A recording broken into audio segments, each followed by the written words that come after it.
So ನಾಳೆ guys ನಿಮ್ಮ ಮುಖ ನೋಡೋಕ್ಕೆ ತುಂಬ ಕೆಟ್ಟದಾಗಿದೆಯಾ? ನಿಮ್ಗೆ ಅನಿಸ್ತಿದ್ಯಾ ಮುಖ ತುಂಬ ಕೆಟ್ಟದಾಗಿದೆ ಅಂತ? ಒಂದ್ಸಲ ಮಿರರಲ್ಲಿ ನೋಡಿ ತುಂಬ ಹ್ಯಾಂಡ್ಸಮ್ ಕ್ಯೂಟ್ ಆಗಿ ಕಾಣ್ತೀರಾ, ಬಟ್ ಅದೇ ಇದರಲ್ಲಿ ಮೊಬೈಲಲ್ಲಿ ನೋಡುವಾಗ ನೀವು ತುಂಬ ಆಗಲಿ ಕಾಣ್ತಿದ್ದೀರಾ. ತಪ್ಪು ನಿಮ್ಮ ಮೊಬೈಲ್ದು ಅಲ್ಲ, ಮಿರರ್ದು ಅಲ್ಲ. ಯಾಕಂತ ಹೇಳ್ತೀನಿ, ಬನ್ನಿ ನೋಡುವ.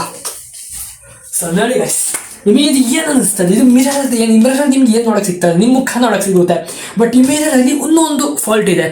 ಇದು ಮಧ್ಯಾಹ್ನ ಒಂದು ಥರ ಮುಖ ತೋರಿಸ್ತದೆ, ರಾತ್ರಿ ಒಂಥರ ಮುಖ ತೋರಿಸ್ತದೆ, ಬೆಳಿಗ್ಗೆ ಒಂಥರ ಮುಖ ತೋರಿಸ್ತದೆ. ಅದು ಯಾಕೆ? ಬನ್ನಿ ಹೇಳ್ತೀನಿ ಅದರ ರೀಸನ್ ಸಹ. ನಿಮಗೆ ಗೊತ್ತಿರಬೇಕು ಆ ರೀಸನ್ ಸಹ ಯಾಕೆ ಅಂತ. ಸೊ ಸಿಂಪಲ್ ಆಗಿ ಹೇಳಿದರೆ ಗೈಸ್, ಮಿರರ್ ನಿಮ್ಮದು ಪರ್ಫೆಕ್ಟ್ ಮುಖನ ತೋರಿಸೋದೇ ಇಲ್ಲ. ಯಾವ ಕ್ಯಾಮ್ರದು ನಿಮ್ಮದು ಪರ್ಫೆಕ್ಟ್ ಮುಖ ತೋರಿಸಲ್ಲ. ಇನ್ನೊಬ್ಬರ ಮನುಷ್ಯರ ಐಸಿಂದನೇ ನೋಡಬೇಕು ನೀವು ನಿಮ್ಮ ಮುಖ. ಅದು ನೋಡೋಕ್ಕೆ ಪಾಸಿಬಲ್ ಇಲ್ಲ ಗೈಸ್. ಸೊ ಬೇಸಿಕಲಿ ನಾನು ಮಾತ್ರ ನಿಮ್ಗೆ ಕರೆಕ್ಟಾಗಿ ಅರ್ಥ ಮಾಡಿಸ್ತೀನಿ. ಅದು ಏನಂದರೆ, ಈ ಮಿರರ್ ಇದೆಯಲ್ಲ, ಇದು ನಿಮಗೆ ಇಲ್ಯೂಷನ್ ಕ್ರಿಯೇಟ್ ಮಾಡುತ್ತೆ. ಸೊ ಬೇಸಿಕಲಿ ಯಾಕಂದರೆ ಗೈಸ್ ಹೇಳ್ತೀನಿ, ನೀವು ರಾತ್ರಿ ಮಿರರ್ ನೋಡುವ ತುಂಬ ಹ್ಯಾಂಡ್ಸಮ್ ಕಾಣ್ತೀರಾ. ಬಟ್ ಅದೇ ಈವ್ನಿಂಗ್ ಟೈಮ್ ನೋಡುವ ನಿಮಗೆ ತುಂಬ ಆಗಲಿ ಕಾಣ್ತದೆ. ಒಂದು ಟೈಮಲ್ಲಿ ಒಂಥರ ಕಾಣ್ತೀರಾ ಮಿರರಲ್ಲಿ. ನೀವು ಒಂದೊಂದ್ಸತಿ ಕನ್ಫ್ಯೂಸ್ ಆಗ್ಬಿಡ್ತೀರ, ನೋಡೋಕ್ಕೆ ಚೆನ್ನಾಗಿಲ್ವ, ನಿಮ್ಮ ತಲೆ ಕೆಟ್ಟೋಯ್ತದೆ.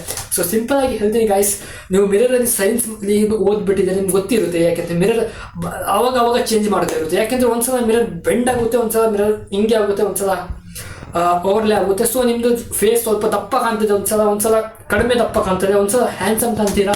ಸೊ ಇದೇ ಒಂದು ಮೇನ್ ರೀಸನ್. ಸೊ ಇದನ್ನ ಡೀಪಾಗಿ ಅರ್ಥ ಮಾಡ್ಕೊಳ್ಬೇಕಾದ್ರೆ ನೀವು ಸೈನ್ಸ್ ಒಳಗಡೆ ಹೋಗಬೇಕು. ನಾನು ಅದ್ರ ಬಗ್ಗೆ ಎಕ್ಸ್ಪ್ಲೇನ್ ಮಾಡೋದಿಲ್ಲ. ಅದ್ರ ಬಗ್ಗೆ ಮಾಡೋಕ್ಕೆ ಹೋದರೆ ತುಂಬ ದೊಡ್ಡದಾಗ್ಬಿಡ್ತದೆ ವಿಡಿಯೋ. ಅದು ನಿಮಗೆ ಬೇಡ, ನಿಮಗೆ ಅವಶ್ಯಕತೆ ಇಲ್ಲ. ನಿಮಗೀಗ ನಾನು ನಿಮ್ಮದು ಡೌಟ್ನ ಕ್ಲಿಯರ್ ಮಾಡ್ತಾ ಇರೋದು. ನೀವು ಮೊಬೈಲಲ್ಲಿ ಅಗಲಿ ಕಾಣ್ತಿದ್ದೀರಾ ಅಂದರೆ ನೀವು ಅಗಲಿ ಇದ್ದಿದ್ದೀರಾ, ಅದನ್ನ ನೀವು ಇಂಪ್ರೂವ್ ಮಾಡಬೇಕು. ಸೊ ಎಲ್ಲ ಮೊಬೈಲ್ದು ಒಂದೊಂದು ಡಿಫ್ರೆನ್ಸ್ ಇದೆ. ನೋಡಿ ಗೈಸ್, ನೀವು 1 ಲಕ್ಷ ಮೊಬೈಲ್ ತೆಗೆದರೆ ನೀವು ಎಷ್ಟು ಅಗಲಿದ್ರು ಚೆನ್ನಾಗಿ ಕಾಣ್ತೀರಾ.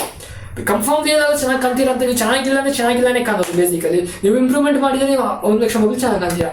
ನೀವು ಇಂಪ್ರೂವ್ಮೆಂಟ್ ಏನೂ ಮಾಡಿಲ್ಲ ಅನ್ನೋದು ನೀವು ನೋಡೋಕೆ ಹೆಂಗಿದ್ರೆ ಹಂಗೆ ಕಾಣ್ತೀರಾ ಸೇಮ್ ಆಗಿ ಬೇಸಿಕಲಿ. ಸೊ ಕಡಿಮೆ ಮೊಬೈಲ್ 50,000 30,000 ಕಮ್ಮಿ ಎಲ್ಲ ಮೊಬೈಲ್ ನೀವು ಎಷ್ಟೇ ಫೋಟೋ ತೆಗೆದು ನಿಮ್ಮದು ಅಷ್ಟು ಕರೆಕ್ಟ್ ಆಗೋದು ಬರೋದಿಲ್ಲ. ಇದರಲ್ಲಿ ನಾನು ನಿಮಗೆ ಹೇಳ್ತಿದ್ದೀನಿ, ಅಂತ ಒಂದು ಕರೆಕ್ಟ್ ಕ್ಯಾಪ್ಚರೇಷನ್ ಮಾಡೋದಕ್ಕೆ ನೀವು 1 ಲಕ್ಷ ಕ್ಯಾಮ್ರಾದಲ್ಲಿ ತೆಗಿಬೇಕು. ಎಲ್ಲರ ಹತ್ರ 1 ಲಕ್ಷ ಇರೋದಿಲ್ಲ. ಅದಕ್ಕೆ ಏನು ಮಾಡೋಕ್ಕಾಗುತ್ತೆ, ನೀವು ನಿಮ್ಮ ಫೇಸ್ನ ಇಂಪ್ರೂವ್ ಮಾಡಬೇಕು. ಅದು ಬಿಟ್ಟರೆ ಒಂದು ಏನು ಆಪ್ಷನ್ ಇಲ್ಲ ಬೇರೆ. ಸೊ ಫೇಸ್ನ ಇಂಪ್ರೂವ್ ಮಾಡೋಕ್ಕೆ ಸ್ಟಾರ್ಟ್ ಮಾಡಿ ಇವತ್ತು. ಯಾಕೆಂದರೆ ಫಸ್ಟ್ ನೀವು ಪುಷಪ್ಸ್ ತೆಗಿಯೋಕ್ಕೆ ಸ್ಟಾರ್ಟ್ ಮಾಡಿ. ಪುಷಪ್ಸ್ ಆದಮೇಲೆ ನೀವು ಡಯಟ್ನ ಕರೆಕ್ಟ್ ಮಾಡಿ. ಸೊ ಬೇಸಿಕಲಿ ಡೈಲಿ ಎದ್ದು ಬಿಟ್ಟು ರನ್ ಮಾಡಿ. ಗೊತ್ತು ನಿಮಗೆ ರನ್ ಆಗಲ್ಲ ಅಂತ, ಬಟ್ ನೀವು ರನ್ ಮಾಡಲೇಬೇಕು. ಸೊ ಅದೊಂದೇ ನಿಮಗೆ ಆಪ್ಷನ್ ಇರೋದು. ಹೋಗಿ ಮಾಡ್ತೀನಿ ಗೈಸ್, ನೀವು ರನ್ ಮಾಡಿದ್ರೆ ವಾಕಾದ್ರೆ ಮಾಡ್ತೀರಾ, ಪಾರ್ಕಿಗೆ ಹೋಗಿ ಮನೇಲೆ ಕೂತ್ಕೊಂಡೊಂದು ರೂಮಲ್ಲಿ ಎಷ್ಟಂತ ದಿನ ಕಲಿತೀರಾ ಗೈಸ್. ಹೊರಗಡೆ ಹೋಗಿ ರೂಮಿಂದ ಅಷ್ಟೇ ಹೇಳೋದು. ಅಲ್ಲಿವರೆಗೆ ಒಂದೊಂದಲ್ಲಿ ಮೊಬೈಲ್ನ ಕಡಿಮೆ ಯೂಸ್ ಮಾಡಿ ಗೈಸ್. ಯಾಕಂದರೆ ನೀವು ಮೊಬೈಲಲ್ಲಿ ಅಡಿಕ್ಟ್ ಆಗಿಬಿಟ್ಟಿದ್ದೀರಾ. ನೀವು ಹೊರಗಡೆ ಎಕ್ಸಸೈಸ್ ಮಾಡಿ ನಿಮ್ಮ ಬಾಡಿ ಗ್ರೋನೇ ಆಗುತ್ತೆ ಬೇಸಿಕಲಿ.